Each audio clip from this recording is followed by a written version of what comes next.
architecture firm. We are based in Boston, New York, and Seoul. My name is John Hong, and I've had my company SSD for 10 years. I'm originally from Korea, but I moved to the United States when I was 6 months old. My name is Christian Jewell. I'm the manager of the Asia Pacific Design Library at the State Library of Queensland. The APDL is a shared space for industry, academia and the public to come together in the generation of new ideas and knowledge centred around design in the Asia Pacific.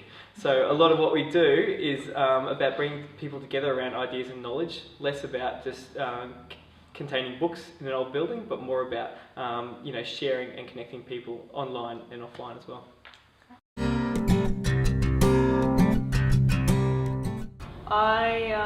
I actually originally studied industrial design, not architecture.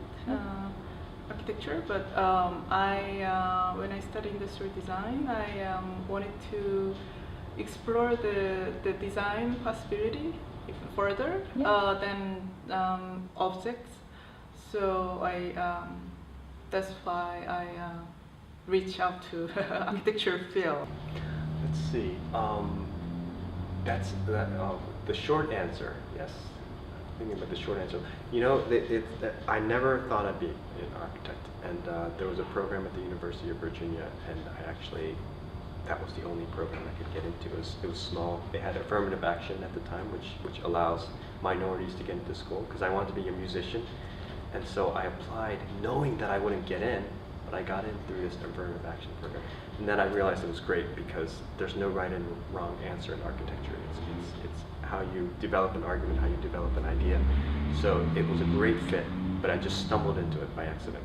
I grew up working for my dad. My dad's a builder, and so I grew up around a lot of timber and tin and working with my hands. But I was also really into art and music as well at school. And when it came time to do my QTAC and choose my subjects at the end of high school, my mum actually suggested that architecture would be a good combination of construction and creativity. And I was tossing up whether to study music or architecture, and I thought that architecture would be a more stable career. I was wrong, but that's kind of how it all happened, yeah.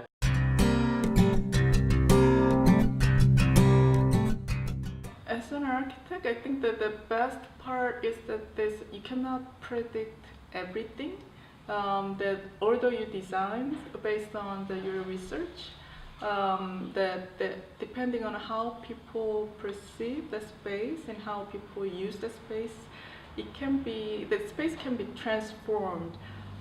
So that is an unexpected thing. Sometimes that actually happen exactly what I expected, but sometimes there is things that I could discover from the older use. So that is so I can learn from the result of what I've done. So most powerful thing to see is being able to change the city through a building, and being able to change the way people interact with the city and with themselves as well. So it's on one hand, it's a bit of a control freak thing, because all of a sudden you've made a change. But on the other hand, if you feel like you can make a change for the better, it's very inspiring. And I think changing people's habits and the way they live in the city, and the way they live in space can actually be a good thing in terms of people coming together, social issues as well as environmental issues. I'm inspired by creativity more than anything, so I've stepped away from being a full-time architect, and that was a whole random bunch of reasons for that. But what I've discovered in that process is the value of the creative process of problem solving that architects use. And it's not just architects that use that process, it's all kinds of designers, but it's inherent in everyone. And I think as we grow up, creativity is kind of stamped out of us through school. And so I'm really inspired by people who have really tapped into their own creativity. And I'm also I love working with people to help them find their own creativity, and I love seeing people who don't think they're creative think creatively. And the way that creativity can solve problems, can empower people, can release tension, create a better world, really exciting.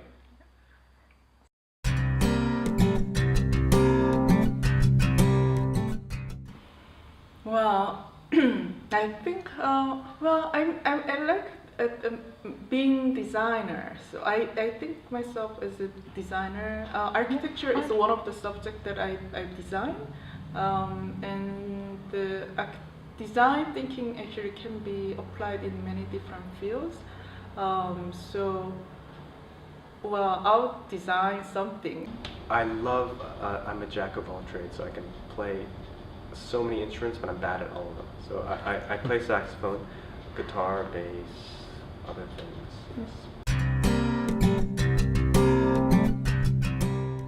Well, the subject we are currently interested in is this microurbanism, which gonna do lecture today.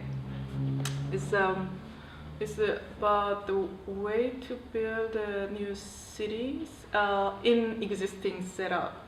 So it's not about like erasing certain area and build entirely new cities, but it's about implementing the essential ideas, essential elements in the city to revitalize the existing conditions. That subject actually got emerged from the project we've been designing.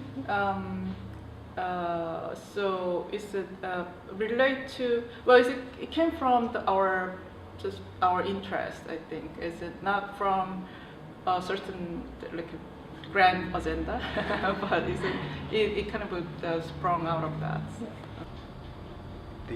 We're really interested in creating new relationships between people and their environment, and that's what microurbanism is about. It's a kind of subset is sort of smaller footprint living, which means less energy and all those things, but doesn't necessarily mean small space, although small space is a factor of it. So I think as the world population grows, cities are growing, and all this kind of thing, I think it's a very significant thing in terms of separating. What we're saying is that we're separating the idea of value from the idea of size, because people think bigger is better all the time. A bigger house is all of a sudden better because it costs more money, and so we're trying to separate that and saying it's about the quality of the space rather than the size of the space.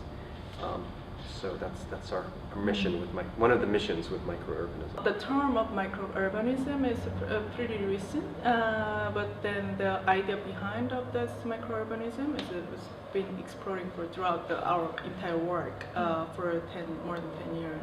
I think architecture is at a really interesting crossroad, because we have this older generation of capital A architects who've practiced in a traditional way and being disrupted by all these changes in technology and social connectivity and all that kind of stuff. And architecture has to evolve or it's going to die. And it's like architects like Jin Hee and John from SSD tonight who have shown the value of architects as generalists who can think about a lot of things at once and bring them together. So not just about creating a building, but about thinking about sociology, about the environment, about behaviour and psychology and technology, and particularly technology, I think, in buildings, and the way that sensors and smart cities and interaction can happen with our buildings, I think is really exciting, yeah. It's great to be here.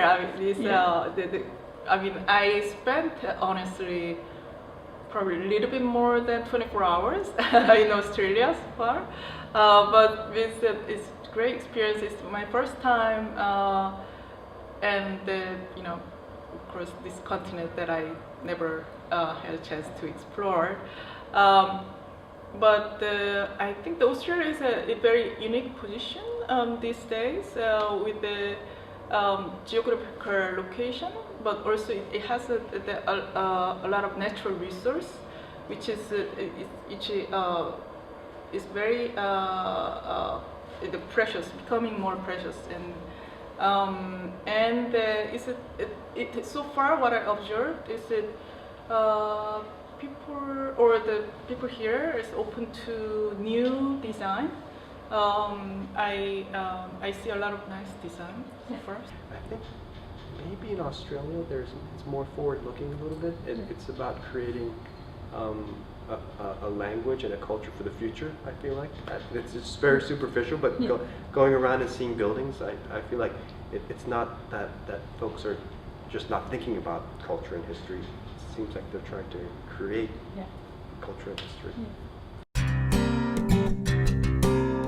There was a book that I read in first year called Analysing Architecture by Simon Unwin, and it's a black book, and it's just got really simple like line drawings and explains the basic elements and principles of architecture, like horizon, column, plinth, and then gradually explains how they can be brought together to create buildings. And when I was in first year architecture, nothing made sense. It was all just a blur and confusing, and that book was kind of like a voice of reason and simplicity in a sea of confusion. So yeah, I still love that book. I think we might try to stick with one thing for a while, because we try to do so many different things. We've recycled highways into housing. We've done so many different kinds of things, and there's so much to explore in terms of microurbanism. We can explore perception, and that goes into sort of art. We can explore like mechanical things, which almost is like building a boat. When you build a small apartment, it's like all the pieces have to fit. So it's also very technical. It's also very theoretical too. We can write about this stuff and theorize it. So it's sort of it's a small topic that can open out to many things. So that's what we hope. I thought it was really good and great to see something like this in Townsville, in our regional sense, to see global architects of their stature come and talk about their portfolio of work, and then to find that there is actually some elements of connection and even some messages for Townsville in an urban sense. So yeah, really informative and fantastic for Townsville, where sometimes we can feel a little bit isolated and left out of the global context. So yeah, and hopefully my brethren will take some of that with them tonight. I thought the lecture was great. It's great to have that sort of quality of professional and architect coming to Townsville, and Brisbane spreading it regionally, not just keeping it in Brisbane. So I think it's a great opportunity.